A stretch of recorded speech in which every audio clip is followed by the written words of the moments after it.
Assalamualaikum warahmatullahi wabarakatuh. Alhamdulillahirabbil alamin. Wabihi nasta'in wa ala umuri dunya waddin. Wassalatu wassalamu ala asrofil anbiya'i wal mursalin wa ala alihi wa sahbihi ajmain. Amma ba'du. Yang terhormat dosen pengampu mata kuliah pengembangan kepribadian PTK, Ibu Lulu Yuliani MPD, dan rekan-rekan seperjuangan kelas A yang saya banggakan. Baik, izinkan saya, Nazla Nabila Nur Hikmah, sebagai moderator dari kelompok 3 untuk memandu jalannya presentasi kali ini yang berjudul Peran Pendidik pada Pendidikan Nonformal di Masa Pandemi. Sebelumnya, saya akan memperkenalkan terlebih dahulu rekan-rekan saya dari kelompok 3. Yang pertama yaitu Zaharani Trinoviantari, yang kedua Siti Zakiyah Maulida, yang ketiga Siti Nur Khalifah, yang keempat Dena Septiani, dan yang kelima Dede Rustandi. Baik, untuk mengefektifkan waktu, kepada rekan-rekan yang akan memaparkan materinya, waktu dan tempat dipersilahkan. Di sini saya akan menjelaskan mengenai pengertian pendidikan nonformal. Pendidikan nonformal ialah jalur pendidikan yang tujuannya untuk mengganti, menambah, dan melengkapi pendidikan formal. Pendidikan ini dapat diselenggarakan oleh lembaga khusus yang ditunjuk oleh pemerintah dengan berpedoman pada standar nasional pendidikan. Dan karena berpedoman pada standar nasional pendidikan, maka hasil dari pendidikan nonformal tersebut dapat dihargai setara dengan pendidikan formal. Sebelumnya, kita tahu bahwa pendidikan nonformal itu memiliki beberapa arti atau memiliki beberapa pengertian. Dari pengertian secara garis umum atau menurut istilah umumnya, dan menurut para ahli, bahkan menurut Undang-Undang Dasar. Nah, di sini saya akan menjelaskan pengertian dari pendidikan nonformal dari menurut ahli dan menurut Undang-Undang Dasar. Yang pertama, menurut Koms, beliau mengatakan secara luas bahwa pendidikan nonformal ini adalah setiap kegiatan pendidikan yang terorganisasi diselenggarakan di luar pendidikan persekolahan, diselenggarakan secara tersendiri, atau merupakan bagian penting dari suatu kegiatan yang lebih luas dengan maksud memberikan layanan khusus kepada warga masyarakat atau warga belajar di dalam mencapai tujuan bersama. Yang kedua, ada Hamojoyo. Beliau mengemukakan bahwa pendidikan nonformal adalah usaha yang terorganisir secara sistematis dan kontinu di luar sistem persekolahan, melalui hubungan sosial untuk membimbing individu, kelompok, atau masyarakat agar memiliki sikap dan cita-cita sosialnya yang efektif guna meningkatkan taraf hidup di bidang material, sosial, dan mental dalam rangka usaha mewujudkan kesejahteraan sosial.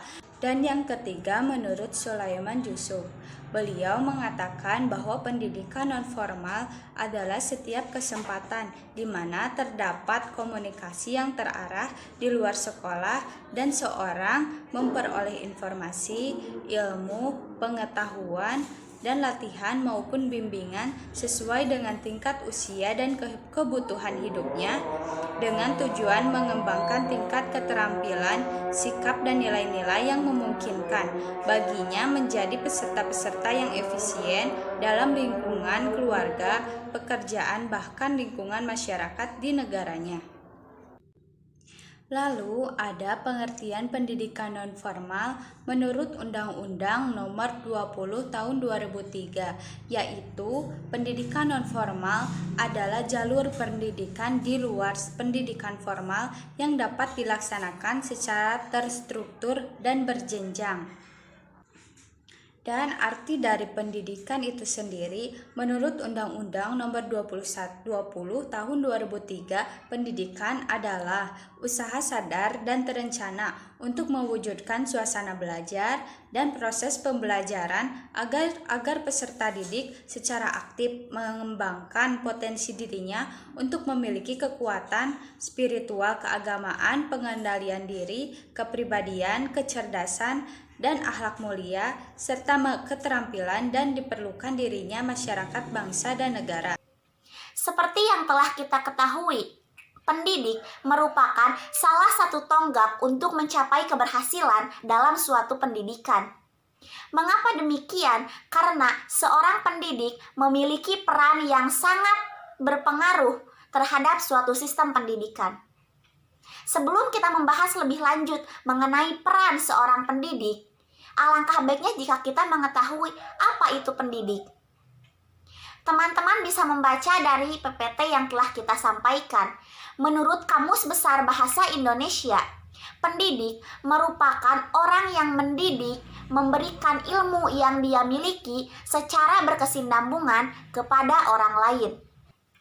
Lalu, menurut Undang-Undang Nomor 20 Tahun 2003, Pasal 1 Ayat 6, pendidik merupakan tenaga pendidikan yang berkualifikasi sebagai guru, dosen, konselor, pamong belajar, widyaswara, tutor, instruktur, fasilitator, dan sebutan lainnya yang sesuai dengan kekhususannya. Lalu, menurut Undang-Undang Tahun 2003 Pasal 39 Ayat 2 tentang Sistem Pendidikan Nasional menyatakan bahwa pendidik merupakan tenaga profesional. Berikut beberapa hal yang harus diperhatikan pendidik pada pendidikan nonformal. Yang pertama, fasilitator tidak menganggap dirinya sebagai guru yang serba bisa. Yang kedua, fasilitator mendiagnosa kebutuhan belajar peserta didik. Yang ketiga, suasana belajar diusahakan tidak terkesan formal. Keempat, fasilitator dan peserta didik membuat perencanaan belajar bersama. Yang kelima, fasilitator menghargai pengalaman belajar peserta didik. Jenis-jenis tenaga pendidik pada pendidikan nonformal. Yang pertama yaitu guru. Guru menurut Undang-Undang Nomor 14 Tahun 2005 Pasal 1 Ayat 1 tentang guru dan dosen. Guru yaitu pendidik profesional dengan tugas utama mendidik, mengajar, membimbing, mengarahkan, melatih, menilai, dan mengevaluasi peserta didik pada pendidikan anak usia dini, jalur pendidikan formal, pendidikan dasar, dan pendidikan menengah. Guru mengabdikan dirinya untuk mengajarkan suatu ilmu dengan mendidik muridnya agar memiliki tingkah laku yang sesuai dengan norma, mengajarkan suatu ilmu pengetahuan, membimbing dan mengarahkan muridnya agar tetap pada jalur yang tepat sesuai dengan tujuan pendidikan, serta melatih muridnya agar memahami ilmu pengetahuan yang diajar. Yang kedua yaitu dosen. Dosen menurut Undang-Undang Nomor 14 Tahun 2005 Pasal 1 Ayat 1 adalah pendidik profesional dan ilmuwan dengan tugas utama mentransformasikan, mengembangkan, dan menyebarluaskan ilmu pengetahuan teknologi dan seni melalui pendidikan, penelitian, dan pengabdian kepada masyarakat. Dosen merupakan pendidik profesional yang bekerja di satuan pendidikan tertentu yang memiliki tugas utama mengembangkan dan menyebarluaskan ilmu pengetahuan, teknologi, dan juga seni melalui tridharma perguruan tinggi. Dosen wajib memiliki klasifikasi akademik kompetensi, sertifikat pendidik, sehat jasmani dan rohani, dan memenuhi klasifikasi lain yang dipersyaratkan satuan pendidikan tinggi di tempat bertugas, serta memiliki kemampuan untuk mewujudkan tujuan pendidikan nasional. Yang ketiga yaitu konselor.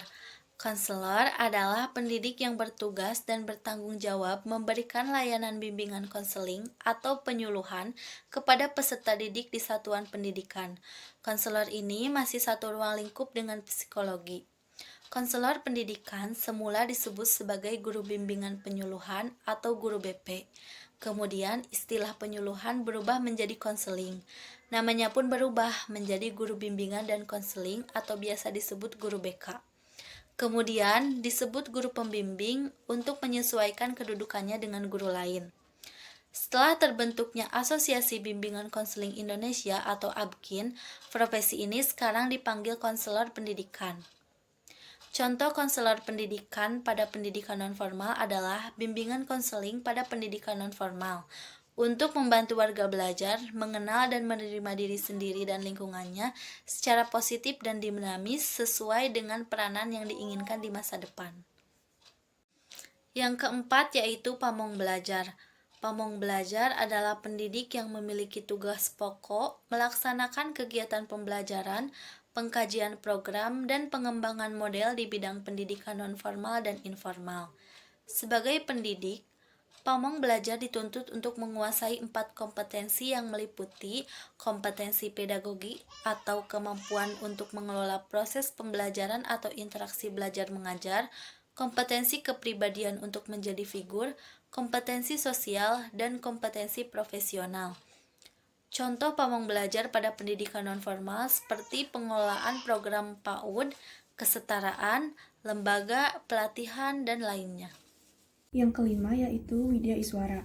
Widya Iswara adalah pegawai negeri sipil atau PNS yang diangkat sebagai pejabat fungsional oleh pejabat yang berwenang dengan tugas, tanggung jawab, dan wewenang untuk mendidik, mengajar, dan atau melatih pegawai negeri sipil pada lembaga pendidikan dan pelatihan atau diklat pemerintah. Yang keenam yaitu tutor. Tutor adalah orang yang memberi pelajaran atau membimbing kepada seseorang atau sejumlah kecil siswa dalam pelajarannya. Yang ketujuh yaitu instruktur. Instruktur adalah seseorang yang bertugas melakukan pembinaan terhadap peserta dalam forum pelatihan. Yang kedelapan yaitu fasilitator. Fasilitator adalah seseorang yang membantu sekelompok orang memahami tujuan bersama mereka dan membantu mereka membuat rencana guna mencapai tujuan tersebut tanpa mengambil posisi tertentu dalam diskusi. Dan yang terakhir yaitu ustadz. Ustadz adalah guru atau pendidik yang mengajarkan ilmu agama atau agama Islam kepada orang lain dengan tujuan beribadah. Sekarang saya akan melanjutkan pembahasan dari teman-teman saya. Dan juga sekarang saya akan membahas mengenai standar kualifikasi pendidik baik PAUD maupun SD, SMP, dan juga SMA. Pada pendidikan ini mempunyai standar kualifikasi pendidikan. Yang pertama, kualifikasi pendidikan minimal D4 atau S1. Jadi, kualifikasi pendidikan minimal D4 dan S1 kita harus memiliki kemampuan untuk mendorong seorang pendidik baik PAUD, SD atau SMP atau juga SMA. Dan yang lainnya harus memiliki kualifikasi minimal D4 atau S1. Dan yang kedua, latar belakang pendidikan tinggi, program pendidikan khusus atau sarjana yang sesuai dengan mata pelajaran yang diajarkan. Jadi, latar belakang pendidikan tinggi ini untuk membuat program pendidikan khusus atau sarjana yang sesuai dengan mata pelajaran yang diajarkan. Yang ketiga, sertifikat profesi pendidikan. Jadi, sertifikat profesi pendidikan itu seperti kita mempunyai sertifikat atau ijazah pendidikan sebagai profesi atau sebagai tanda mempunyai kemampuan atau mempunyai keahlian. Dan selanjutnya saya akan menyebutkan contoh kegiatan pendidik di pendidikan nonformal di masa pandemi. Yang pertama, melakukan pendampingan pada peserta didik baik secara virtual maupun tatap muka dan tetap memperhatikan protokol kesehatan. Yang kedua, tetap melakukan kegiatan dan tugasnya sesuai dengan bagiannya dengan memanfaatkan media yang ada.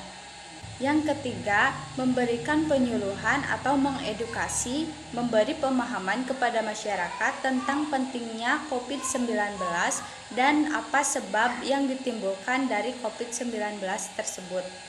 Yang keempat, memberikan pemahaman agar masyarakat tetap beraktivitas dan bersikap produktif walaupun hanya di rumah saja dengan memanfaatkan media yang sudah ada. Jadi kesimpulannya, pendidik memiliki peranan penting dalam proses pendidikan agar terus berjalan. Dalam masa pandemi ini, pendidik dapat memanfaatkan semua media yang dapat dimanfaatkan, seperti misalnya dengan memanfaatkan media daring agar tetap memberikan ilmu kepada peserta didik, khususnya untuk pendidikan dalam pendidikan nonformal yang dapat melakukan pendampingan pada peserta didik, baik itu secara virtual maupun secara tatap muka, dengan tetap memenuhi protokol kesehatan.